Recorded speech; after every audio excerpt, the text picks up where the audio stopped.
Sapatada, papelão, vexame, choque de realidade. Qual a melhor definição para a atuação desastrosa do Corinthians? O que explica o baile que o time levou no Equador? O que segura o Ramon Dias no cargo depois dessa? Eu quero saber sua opinião. E agora, como enfrentar o Santos de Neymar depois dessa traulitada? Os rivais têm motivo para se assanhar e desbancar o então favorito na disputa do Paulistão? A gente avisou, hein? A maratona de jogos poderia ser cruel para o Corinthians.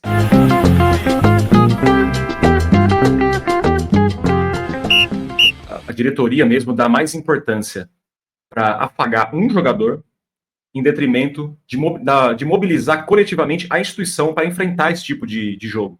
Parece que faltou entendimento da diretoria da importância desse tipo de jogo, do contexto em que ele se dava, né? Haja vista que o Barcelona de Guayaquil está completando 100 anos esse ano. Em maio desse ano vai completar 100 anos. E eles se mobilizaram. Eles contrataram um jogador, até entrou depois, no final do jogo, Felipe Caicedo, tem 36 anos, jogou a vida inteira na Europa, eles fizeram uma contratação de peso, né? E além de outros jogadores. Esses times costumam ser físicos, mas o Barcelona de Guayaquil mostrou que ele tem qualidade. Tracei um cenário aqui para a gente entender um pouco, mas a gente vai lá, vou perguntar para a Marina aqui. O que você acha, Marina? Tudo bem? Tudo bem. O que mais explica esse baile, né? Que o Corinthians foi um baile, né? Que o Corinthians tomou no Equador. Foi um baile, foi uma tremenda de uma sapatada, aquela coisa assim, inapelável. Uhum. E eu acho que é o seguinte, o Corinthians, apesar de já ter um título da Libertadores, não é um clube institucionalmente, historicamente, tradicionalmente acostumado a disputar essa competição. No entanto, o Ramon Dias, na esteira da recuperação do time ano passado no Brasileiro e do fato de ter conseguido a classificação para essa pré-Libertadores, ele foi mantido no cargo, né, pela direção do Corinthians, e acredito também que não apenas por essa arrancada, como também pelo fato de que ele é um treinador argentino, experiente, com largo conhecimento do futebol sul-americano, campeão da Libertadores em 1996. Então, ele tem esse know-how da competição. Na teoria, ele tem. E aí, o grande, assim, prêmio para o Corinthians, além de ter escapado do rebaixamento, foi, além de ter conseguido isso, conseguir essa vaga. Conseguir essa vaga para a pré-Libertadores, né? E aí, o que aconteceu? O Ramon Dias, ele revelou, ao invés de mostrar que ele tem conhecimento, que é técnico argentino, milongueiro e tudo mais, ele formou um time para esse jogo contra o Barcelona de Guayaquil, que você não entende nada. Porque ele colocou os 3 zagueiros, né? Ele optou por Félix Torres, Gustavo Henrique e o garoto João Pedro Choca. É jogo para um garoto? Libertadores, né? Considerando que seria até agora o grande jogo da temporada do Corinthians. Exatamente. Tinha que voltar vivo do Equador. Ele optou por esse jogador e, dito e feito, ele cometeu um pênalti infantil. Como o garoto que é, ele foi e cometeu esse pênalti infantil no momento que o Barcelona de Guayaquil estava muito melhor no jogo, mas o Corinthians não tinha tomado gol. Estava ali conseguindo especular com um excelente resultado até então. Exato. Aí, o que ele teve que fazer? Depois, aí parece que foi atrasado essa percepção de um técnico tão experiente arrumar o time como deveria ter sido, para o segundo tempo, como deveria ter sido, talvez, na escalação inicial. Exatamente. Né? Porque daí ele tira o Félix Torres, amarelado, e põe o Carrillo, que era talvez um dos melhores jogadores ali do Corinthians, no Paulistão, né, no ano. Não tinha começado jogando, sendo que jogou todas no Paulistão. E aí ele tira o Choca, totalmente inseguro, queima, né, uma substituição, e põe o André Ramalho, que tem aí, sei lá quantos anos de experiência na Europa, e não é possível que ele não fosse a melhor escolha para começar um jogo de Libertadores, que você tá jogando ali a sua vida e talvez o ano ser bom ou ser muito ruim, né? Exatamente. A pré-Libertadores é uma arapuca, ela é uma armadilha. Exato. Muitos times brasileiros já viram isso, né? Já passaram por isso, e ela é, assim, não é que é uma furada, porque se você passa... Aí você tem a chance de jogar a fase de grupos. Mas ela é muito enroscada. É difícil você ver um jogo, não, foi fácil. Nunca é, sempre difícil. Normalmente pênalti, né? Enfim.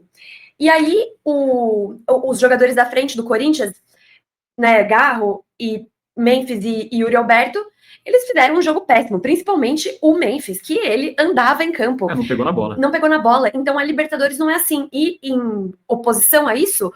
o time do Barcelona de Guayaquil, comandado pelo segundo Castillo, é isso? Sir Second Castle.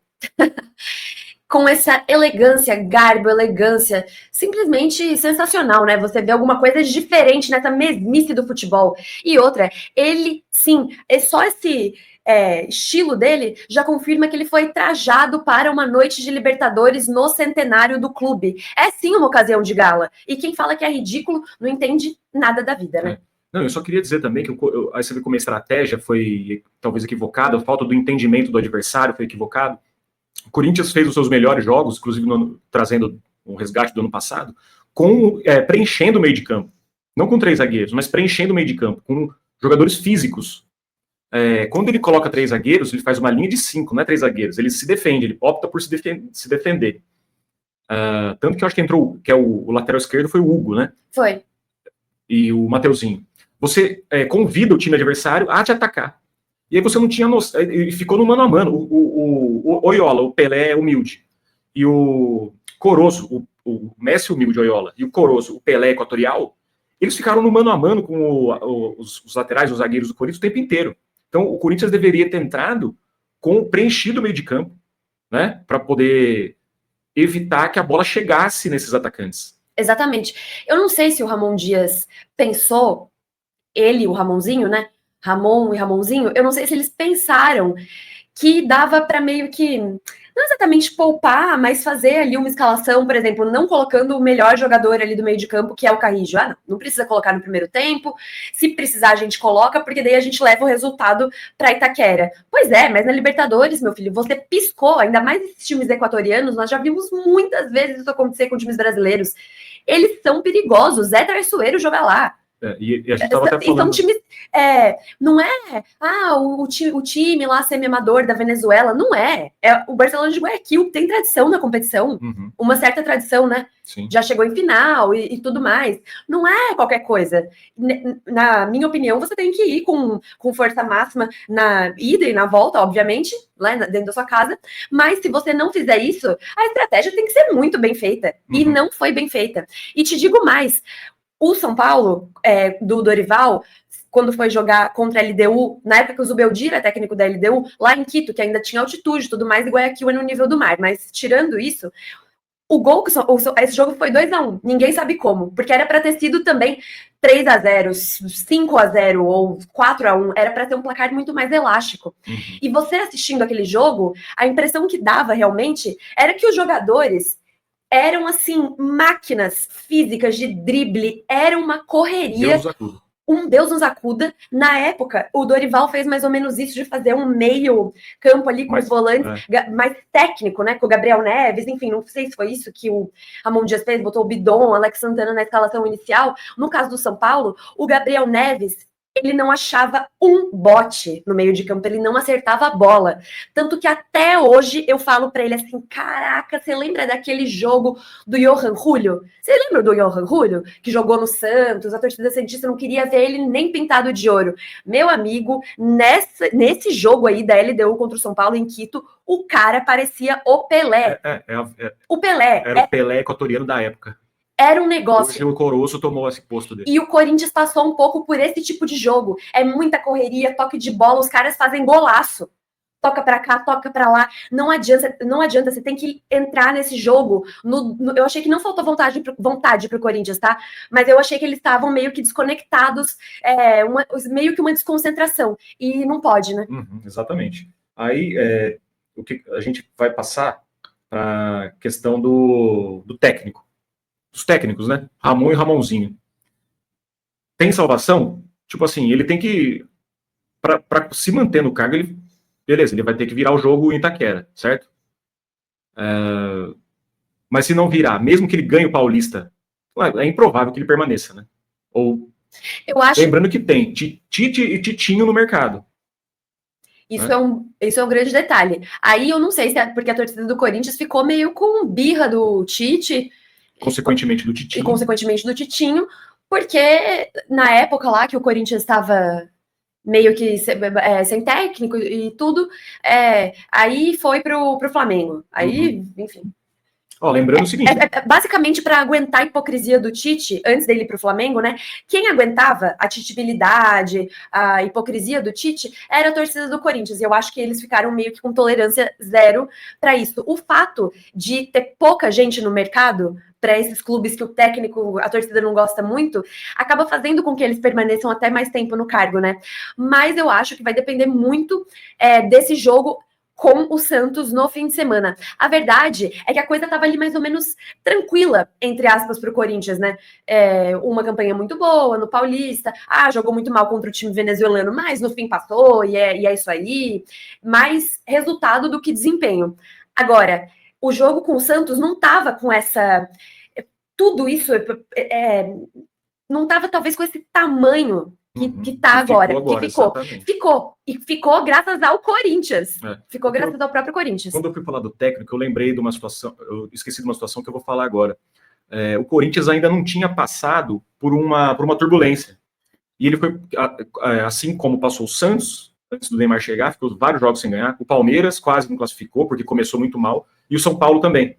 E o Corinthians foi ter esse momento turbulento justamente quando não poderia ter. Né? Por isso que eu acho que faltou planejamento e o entendimento da direção, não só sobre esse jogo agora, mas do começo da temporada, do modo geral.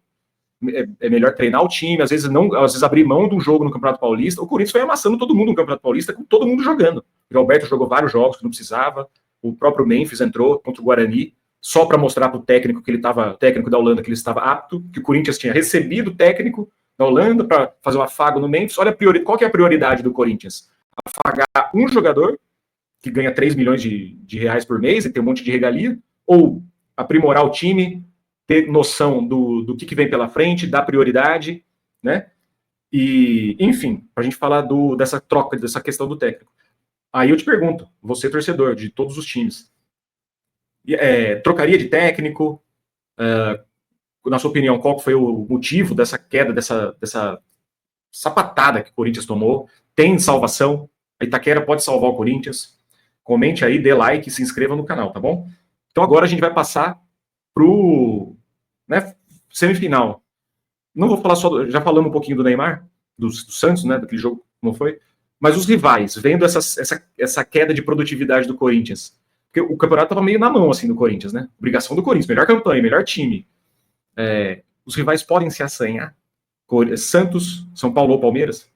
Podem se assanhar à vontade, porque esse jogo aí com o Barcelona de Guayaquil, o fato fazia tempo que o Corinthians não fazia um jogo muito bom. Até eu acho que contra o Mirassol o Corinthians jogou até bem. Mas aí também é o time que quer sair tocando lá dentro da Neoquímica Arena, o Mirassol, aí não vai dar certo, mas enfim, eles conseguiram fazer prevalecer ali a estratégia e ganhar o jogo sem sofrer gol, sem sofrer susto, coisa que não vinha acontecendo.